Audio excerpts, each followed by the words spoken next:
अर्पिता परमार और आप देख रहे हैं शहर का number 1 channel city news Muzaffarpur. और इसी के साथ मैं आप सभी दर्शकों का स्वागत करती हूं। आइए बढ़ते हैं आज की मुख्य खबरों की ओर। हेडलाइंस के प्रायोजक हैं नीलकमल एक्सक्लूसिव शोरूम। कोरोना प्रोटोकॉल का लोग पालन कर रहे हैं या नहीं, इसका जायजा लेने के लिए जिले में पहुंचे मुख्यमंत्री नीतीश कुमार।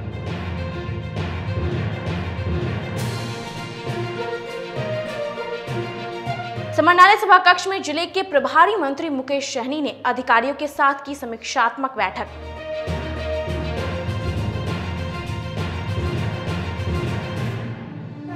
और राष्ट्रीय लीची अनुसंधान केंद्र के वैज्ञानिकों ने देश में पहली बार लॉन्गन फ्रूट के किस्म को किया विकसित।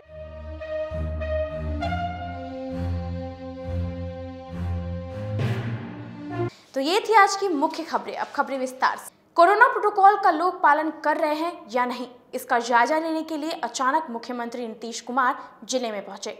मुख्यमंत्री नीतीश कुमार अचानक कोविड प्रोटोकॉल का जायजा लेने के लिए वैशाली जिले में पहुंचे। इस दौरान मुख्यमंत्री नीतीश कुमार ने सड़कों पर चल रहे लोग मास्क लगाए हुए हैं या नहीं तथा कोविड प्रोटोकॉल का पालन कर रहे हैं या नहीं, इसका जायजा लिया।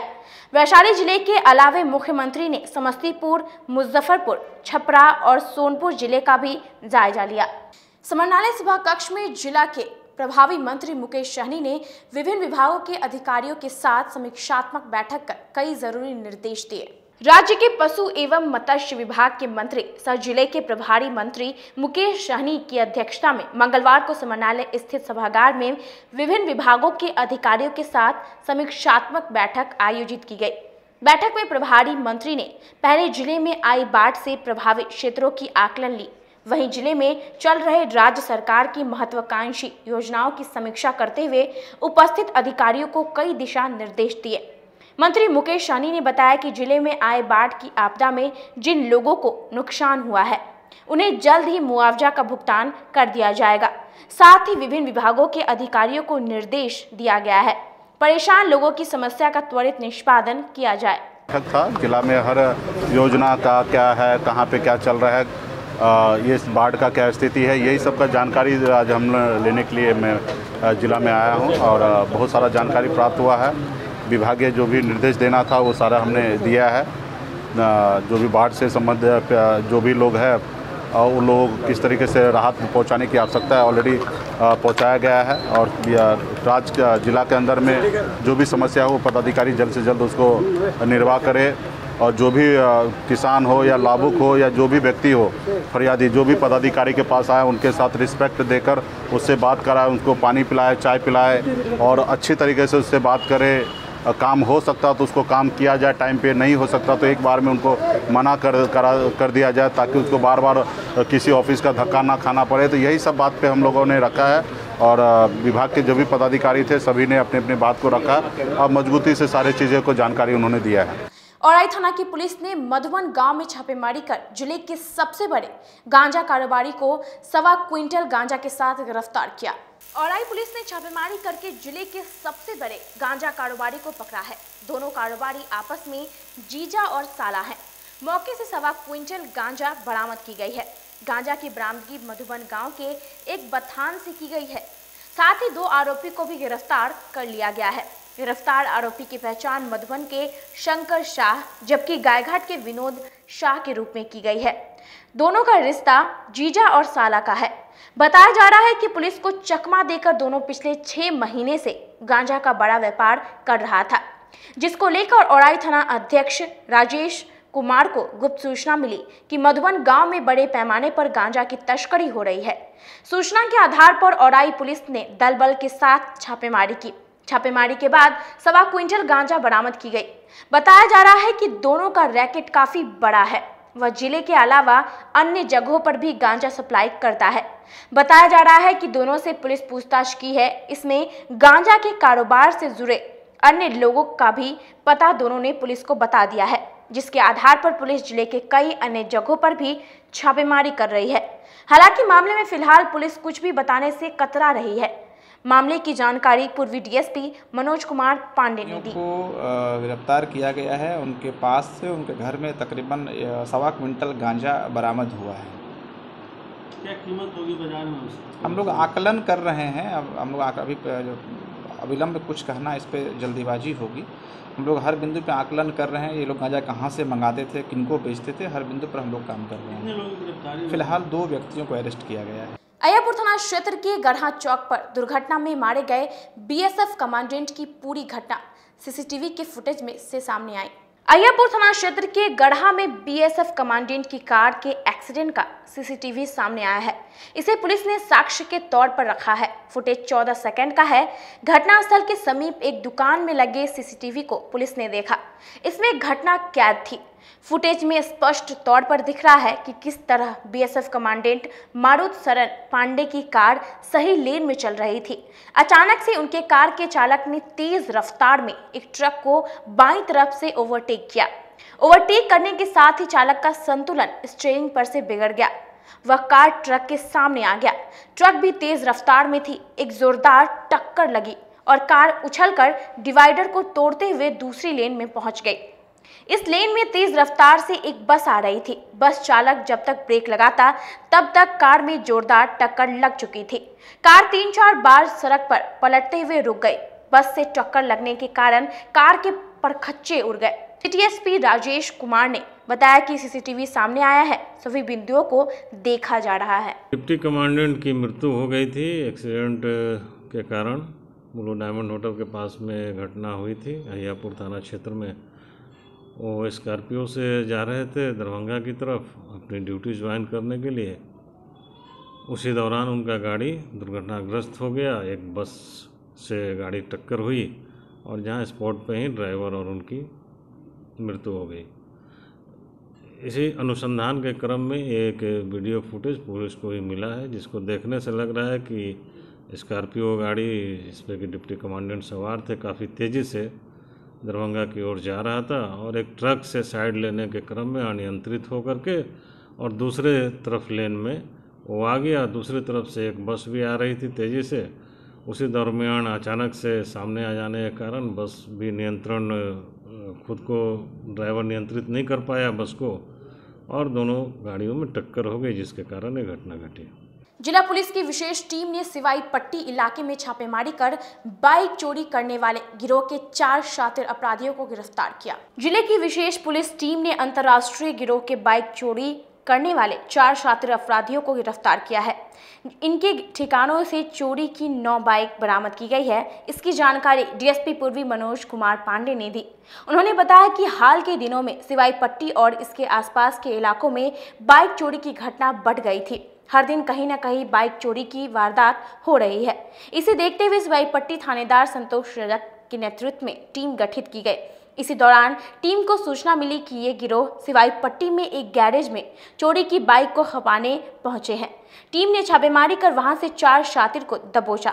गैरेज संचालक मोहम्मद हसीबुल अंसारी भी पकड़ा गया। गिरफ्तार शातिरों की पहचान सघड़ी के शुंभ कुमार, हरहैया के सुपेश, मोहम्मद हसीबुल अंसारी और पैगंबरपुर का दिनेश कुमार के रूप में की हुई है। पूछताछ करने पर इन शातिर ने अन्य गिरोह में शामिल 1 दर्जन आरोपितों के बारे में जानकारी दी है, जिसमें शशि कुमार, प्रेम कुमार, मिट्ठू कुमार, आफ्ताब आलम, आज़ाद, रजनीश, मोहम्मद ताहिर, रजक, सनोज, रजनीश कुमार शामिल हैं। डीएसपी ने बताया कि सभी को जेल भेजने की कवायद की जा रही है। डीएसपी पूर्वी ने कहा कि उन सभी की सूची तैयार कर गिरफ्तारी के लिए छापेमारी की जा रही है। में विशेष रूप से पूर्वी अनुमंडल क्षेत्र में पिछले कुछ दिनों में बाइक चोरी की घटनाओं में कुछ वृद्धि देखी गई थी। हम लोगों ने टेक्निकल और जो ह्यूमन इंटेलिजेंस है उसके आधार पर इस ग्रुप पर इस जो आपराधिक गिरोह था उस पर काम करना शुरू किया। इस क्रम में हम लोगों को इस तथ्य की जानकारी हुई कि एक गिरोह है जो बाइक चोरी में इन्वॉल्व है और इस गिरोह के फ़िलहाल 4 लोगों को हम लोगों ने अरेस्ट किया है। 9 चोरी की बाइक जब्त हुई है, तो कुल 9 बाइक जब्त हुई है, 4 लोग अरेस्ट हुए हैं। इस प्रकार बाइक चोरी के जो एक बड़ा गिरोह है उसको उद्भेदन करने में मुजफ्फरपुर पुलिस को सफलता हाथ मिली है। ये लोग बाइक यहाँ से विशेष रूप से ग्रामीण क्षेत्रों को टारगेट करते थे, जैसा कि ये बता रहे हैं, और उसको फिर अपने जो बाइक चोरी करते थे उनको नेपाल में बेचते थे। किस इलाके में सक्रिय थे? विशेष रूप से पिछले कुछ दिनों में जो पूर्वी अनुमंडल के ग्रामीण क्षेत्र हैं वहाँ पर इनकी एक्टिविटी बढ़ी है। कई केसेस में इन लोगों ने बाइक चोरी किया है और उस बाइक को हम लोगों ने जब्त किया है, रिकवर किया है। अलग अलग ये क्षेत्र के अपराधी हैं और एक लंबा चौड़ा गिरोह है, लगभग 15-20 लोगों का ये गिरोह है, जिसमें फिलहाल 4 लोगों की अरेस्टिंग हुई है। बाकी की गिरफ्तारी के लिए हम लोग प्रयासरत हैं। क्या रहा है इनका आपराधिक इतिहास? हम लोग खंगाल रहे हैं, जैसा कि मैंने बताया कि इन्होंने एक लंबा चौड़ा इनका चूँकि इतिहास है। कई बाइक, लगभग मैं बता रहा हूँ कि 9 बाइक इनके यहाँ से चोरी का अब तक हम लोग बरामद कर चुके हैं। हम लोग हर बिंदु पर काम कर रहे हैं, खंगाल रहे हैं हम लोग। कोरोना की संभावित तीसरी लहर को लेकर मंत्री मुकेश सहनी ने एसकेएमसीएच पहुंचकर तैयारियों का जायजा लिया। जिले में कोरोना की संभावित तीसरी लहर को लेकर जिले के प्रभारी मंत्री मुकेश सहनी एसकेएमसीएच पहुंचकर तैयारियों का जायजा लेते हुए कई दिशा निर्देश देते हुए बताया, संभावित कोरोना की तीसरी लहर को लेकर मेडिकल सिस्टम को जल्द से जल्द दुरुस्त करने और तीसरी लहर में ऑक्सीजन की कमी नहीं हो, इसलिए परिसर में बन रहे ऑक्सीजन प्लांट को भी जल्द शुरू कर दिया जाएगा। इस बार संभावित कोरोना की तीसरी लहर से निपटने के लिए राज्य की तैयारी पूरी हो चुकी है। विजिट कर रहे हैं, खास करके तीसरा वेव के लिए हम लोग जो भी हमारे मेडिकल सिस्टम है उसको सही से चालू करा ले और कहीं पे कोई दिक्कत ना हो और पहले से हम लोग प्रिपेयर्ड रहे, तैयारी हमारी पूरी पहले से रहे। तो वहाँ पे ऑक्सीजन जो प्लांट लग रहा है उसका भी हम लोग समीक्षा करेंगे। ऑलमोस्ट वहाँ 95% काम हो चुका है, 5% काम बाकी है, वो भी शीघ्र ही जल्द से जल्द उसको पूरा करा लिया जाएगा। 81 वेंटिलेटर मिले थे पीएम केयर फंड से, एसकेएमसीएच के प्रिंसिपल को कस्टोडियन बनाया गया था, अभी तक वो पेटी पैक के रखे हुए हैं। तो उस पर हम लोगों ने अलग अलग जगह पे 2 जगह, एक जगह 260 बेड का और एक जगह 150 बेड का हम लोगों ने व्यवस्था करा के रखा है। और जो भी चीज़ पैक है उनको हम लोग इस बार जो अभी ऐसा अगर स्थिति आएगा तो उसको लगा के और लोगों को राहत दी जाएगी। कहा जा रहा है उनके पास हैंड ही नहीं है, वेंटिलेटर है उस सब पे भी अभी जो भी आप देख ही रही है कि किस तरीके से आपदा आया था, उसमें हम लोग परेशान हुए, तो उससे हम लोगों को बहुत बड़ा सीख मिला है। और जो चीज़ आगे समस्या नहीं हो उसके लिए हम लोग अभी उस पर काम करेंगे। बिहार विश्वविद्यालय परिसर में पीजी महिला छात्रावास में संविदा पर बहाल कर्मियों ने वेतन भुगतान की मांग को लेकर प्रदर्शन कर धरना दिया। बिहार विश्वविद्यालय में पीजी महिला छात्रावास में संविदा पर बहाल लगभग 1.5 दर्जन कर्मचारियों को पिछले 7 महीने से वेतन का भुगतान नहीं होने को लेकर सोमवार से ही कर्मचारी नारेबाजी करते हुए धरने पर बैठे हुए हैं। वहीं धरने के दूसरे दिन मंगलवार को कर्मचारियों का आरोप है कि उनके साथ भेदभाव बरता जा रहा है।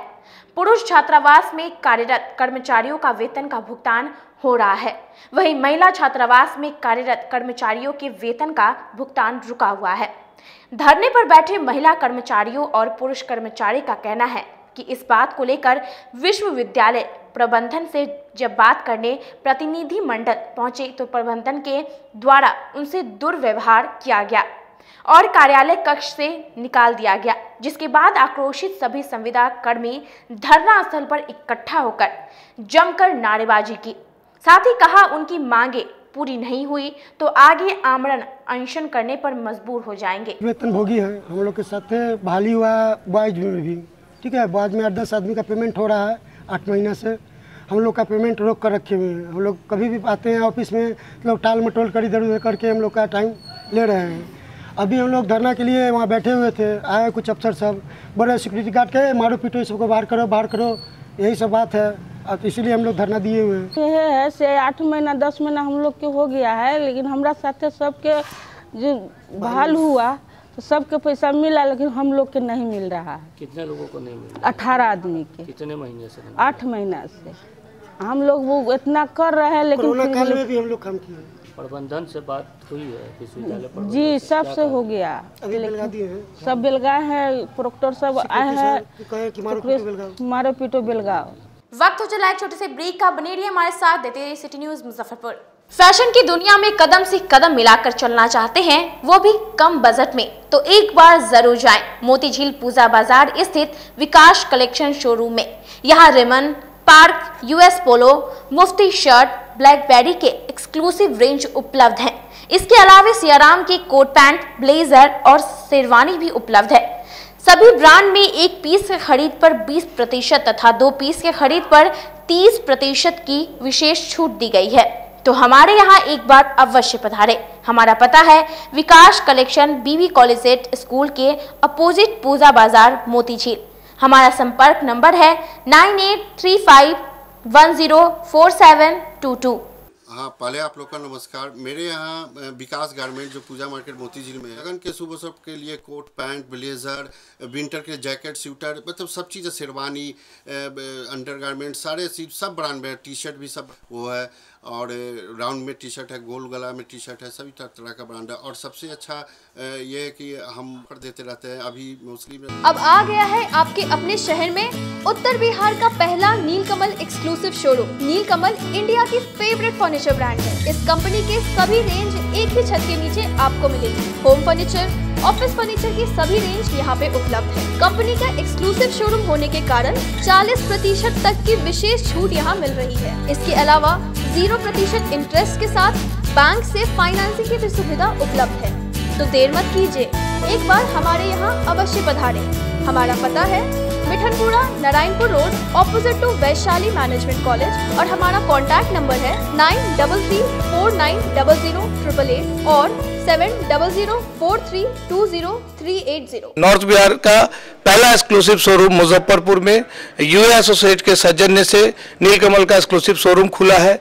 और आप लोगों से यही भी निवेदन है कि एक बार इस शोरूम में आइए और इसके विस्तृत रेंज को देखिए, जो कि एक अच्छे रेंज के साथ एक अच्छी कीमत के साथ आपको मिलेगा। तो एक बार हम लोगों को आप सेवा करने का मौका दें।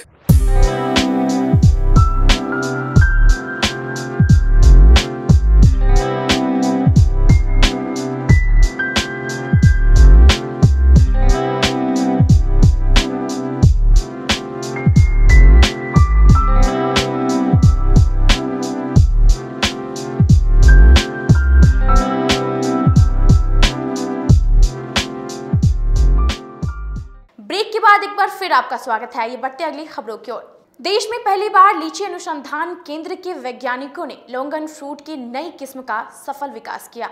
गर्मियों के मौसम में जगह जगह पर मिलने वाली लीची तो आपने खूब सुनी होगी और खाई भी होगी, लेकिन क्या कभी लीची की तरह ही दिखने वाला लोंगन फ्रूट खाया है? शायद यह नाम आपके लिए नया होगा, क्योंकि लोंगन फ्रूट एक विदेशी फल है जो आमतौर पर मलेशिया, चीन, ताइवान और थाईलैंड जैसी देशों में पाया जाता है। हालांकि अब भारत में भी लोंगन फ्रूट की नई किस्म का विकास किया जा रहा है। यह एक ऐसा फल है जो न सिर्फ व्यक्ति में रोग प्रतिरोधक क्षमता को बढ़ाता है, बल्कि प्रोटीन और विटामिन सी जैसी तत्वों से भी भरपूर है। जिले के मुसहरी स्थित राष्ट्रीय लीची अनुसंधान केंद्र के वैज्ञानिकों ने देश में पहली बार लोंगन की एक किस्म का विकास करने में सफलता हासिल की है। कोरोना संक्रमण से बचने के लिए भी लोंगन का रामबाण इलाज बताया जा रहा है। इसमें प्रोटीन और विटामिन सी काफ़ी होता है। राष्ट्रीय लीची अनुसंधान केंद्र के डायरेक्टर शेषधर पांडे ने बताया कि वैज्ञानिकों ने पूरे एक दशक के शोध के बाद लोंगन का विकास किया है। यह फल लीची फैमिली का ही है, एक प्रकार का फल है जो थाईलैंड, चीन, मलेशिया में अधिक पाया जाता है।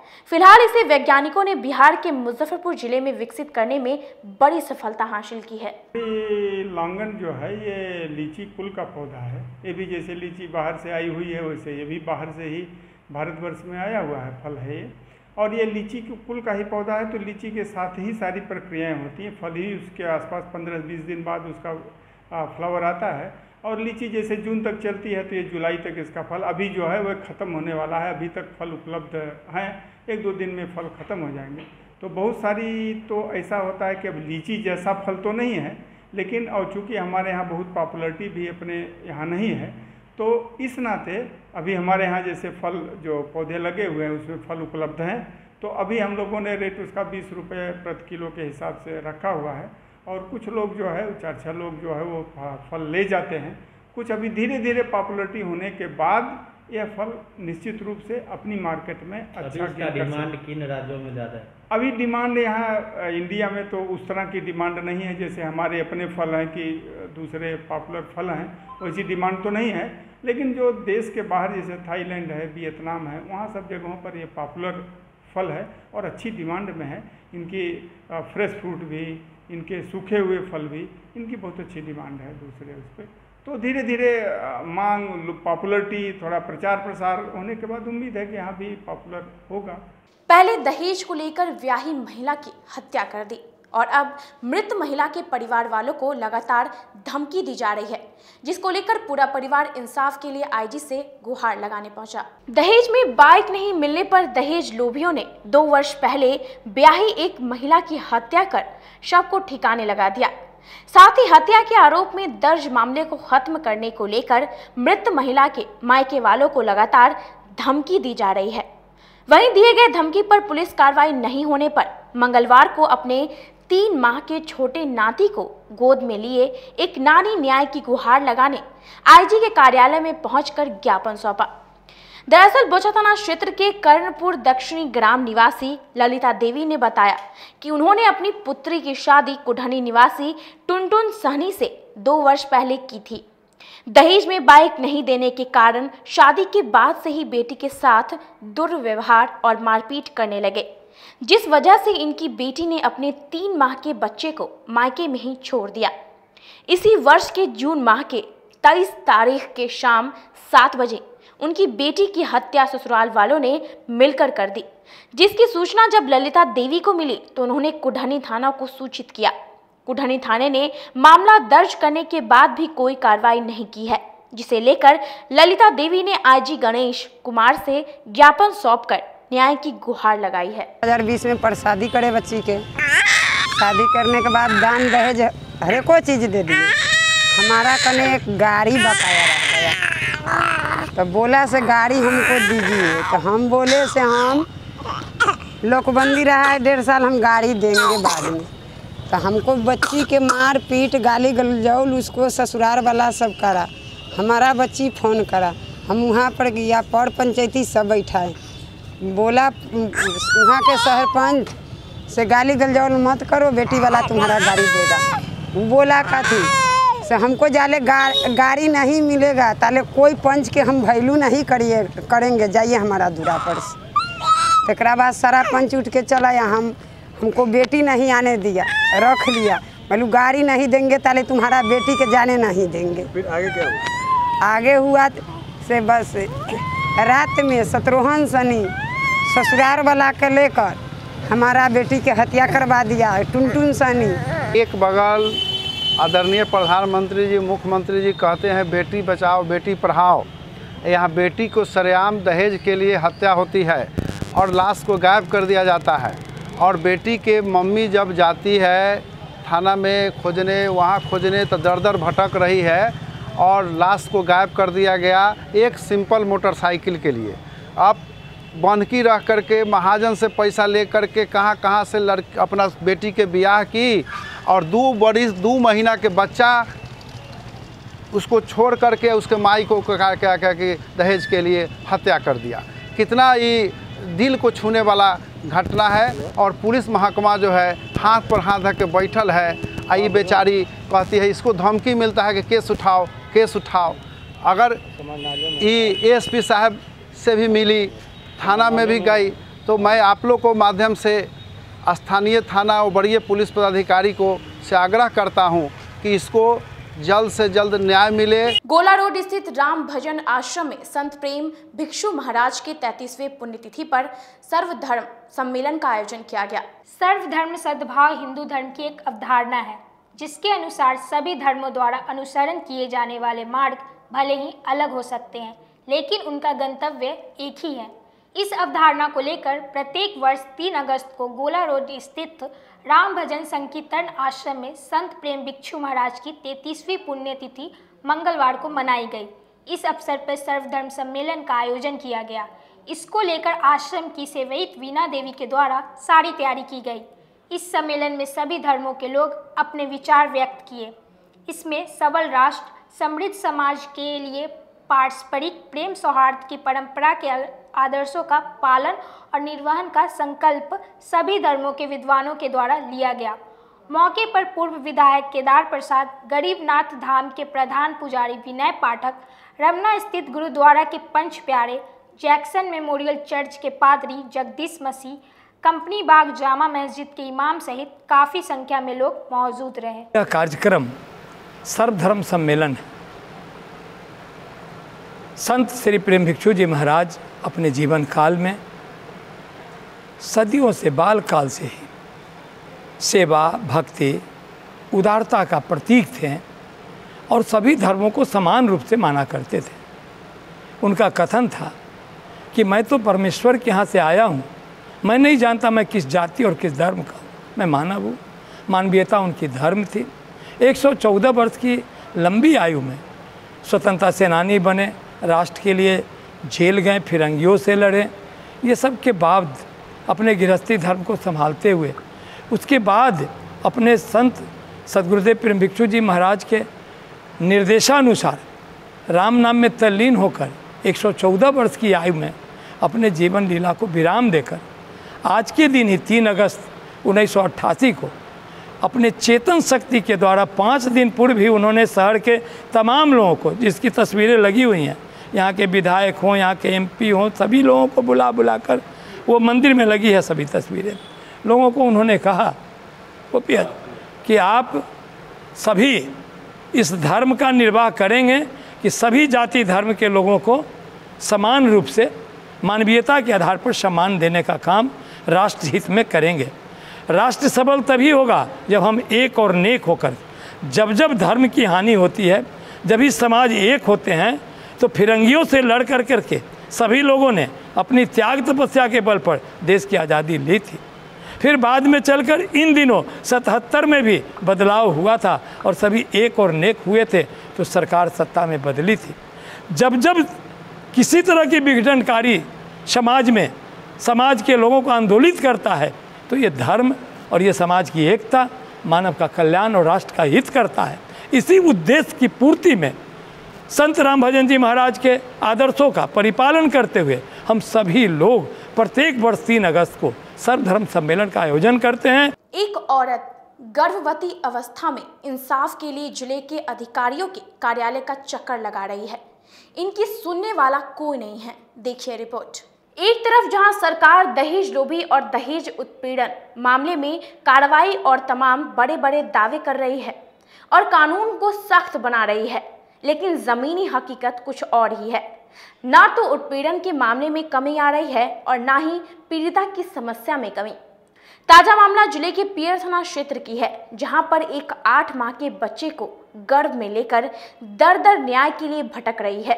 एक माँ, एक महिला, एक पत्नी। दरअसल आरोपी पति ने पहली पत्नी के रहते हुए एक दूसरी महिला के साथ शादी रचाई। बता दें कि वर्ष 2015 में पीड़िता महिला सुधा देवी की शादी विकास के साथ हुई थी और विकास ने सारण जिले के एक महिला के साथ शादी रचा ली, जिसकी जानकारी जब पीड़िता महिला सुधा देवी को हुई तो उसके पांव के नीचे से जमीन खिसक गई। न्याय की गुहार को लेकर पियर थाने की पुलिस ने मामले में गंभीरता ना दिखाते हुए आरोपी को ही वहीं से छोड़ दिया। ये परेशानी है, मेरे को शादीशुदा क्षेत्र में मेरा पति शादी दूसरा कर लिया। मेरा बच्चा भी 5 साल के है, एक डिलीवरी % है, 8 महीना का डिलीवरी % है। तब शादी करके ले आया घर में, तब हम गए कंप्लेन करने। मेरा इसमें सासू ससुर मेरे को दशा करता है, पति भी दशा करता है, खेबा खर्चा कुछ नहीं देता है, इसीलिए मेरा माँ बाप खेबा खर्चा देता है। आप प्रेग्नेंट हैं? जी थाना में आवेदन दिए? जी दिए थे, पर कोई कार्रवाई नहीं कर रहा है। पियर थाना जी, पियर थाना में दिए थे कार्रवाई, वो सब पैसा फेंक रखा है, इसलिए ये सब आवेदन दोबारा कोर्ट से दिए थे तो वो फाड़ दिया। क्या कहा था? बोला जे बार कैसे होता है, आप फाड़ दिया। कितने माह का बच्चा है? जी अभी 8 माह। एक बच्ची भी है? जी 5 साल का है, लड़का है। कब हुई थी आपकी शादी? जी मेरा शादी 5 तारीख 1 तारीख 5वां महीना 2015 का। सबकी सहमति से? जी शुरुआत में ठीक? जी शुरुआत में नहीं, 6 माह के बाद मेरे को दशा करने लगा है जो तुम्हारा दहेज भी दिया था 2,51,000 रुपया, एक ग्लैमर गाड़ी, चैन अंगूठी के लिए आप 6 माह के बाद दशा करने लगा है जो तेरा माँ बाप मेरे को चैन नहीं दिया, अंगूठी नहीं दिया, इसलिए मैं दूसरा शादी करूँगा। उसका पिता माता भी ललित नारायण मेहता और ललिता देवी दोनों एक विकास कुमार सभी मिलकर मेरे को दशा करने लगा है जो जब तक नहीं देगा जब तक मैं अपना लड़का को दूसरा शादी करूँगा। प्रताड़ित भी करता था पूरा परिवार? जी बहुत परेशान करता था, गेट उट बंद कर देता था, घर में नहीं रहने देता था, अभी खेबा खर्चा भी नहीं देता है। वरीय अधिकारी से मिला? जी क्या आश्वासन जी दिए थे, बोले अच्छा ठीक है इस पर कार्रवाई करेंगे। कुछ भी नहीं। अब आप क्या चाहती है? जी यह चाहते हैं कि तो वो लड़की को छोड़ दे, और नहीं छोड़ेगा तो ये तीनों आदमी का, ललिता देवी, ललित नारायण मेहता और विकास कुमार को सजा करवाए। ये शादी कब किया? ललित नारायण मेहता जी 22 तारीख 6ठा महीना। तो एसपी साहब भी बोले हाँ ठीक है होगा कार्रवाई। उसके बाद कुछ नहीं हो रहा है। शनिवार को दिन डीएसपी साहब से मिले, वो भी बोले कि ठीक है कार्रवाई होगा। कुछ नहीं हो रहा है। और लड़का जो है रात रात के आता है पिलकी पुल पर, और सुरेश में ललित नारायण मेहता ललिता देवी जो है उसको जमीन भरना धा के पैसा दे रही है। वो अपना मुजफ्फरपुर में रूम लेके, वो दोनों उसको माता पिता है। उसको सुपरविजन में बोले कि नाम दिया जाए, थाना प्रभारी को बोले कि जो आप लोग आवेदन में नहीं दिए हैं नाम इसको जोड़िए, तो नहीं हम क्यों जोड़ेंगे, बार बार कैसे होता है, उससे मिला हुआ है। हम लोग यही चाहते हैं कि इसको न्याय मिले सर से, और इसको जो है वो लड़कावा को अरेस्टिंग हो, उसको बाप मतारी के माता पिता का अरेस्टिंग हो, और वो लड़की को छोड़े। दहेज वगैरह भी आप लोग दिए? दहेज 2,51,000 रुपया मिला था, एक ग्लैमर गाड़ी मिला था। आज के लिए बस इतना ही। कल फिर हाजिर होंगे कुछ नई खबरों के साथ। तब तक के लिए मुझे और मेरी पूरी न्यूज़ टीम को दीजिए इजाजत। नमस्कार।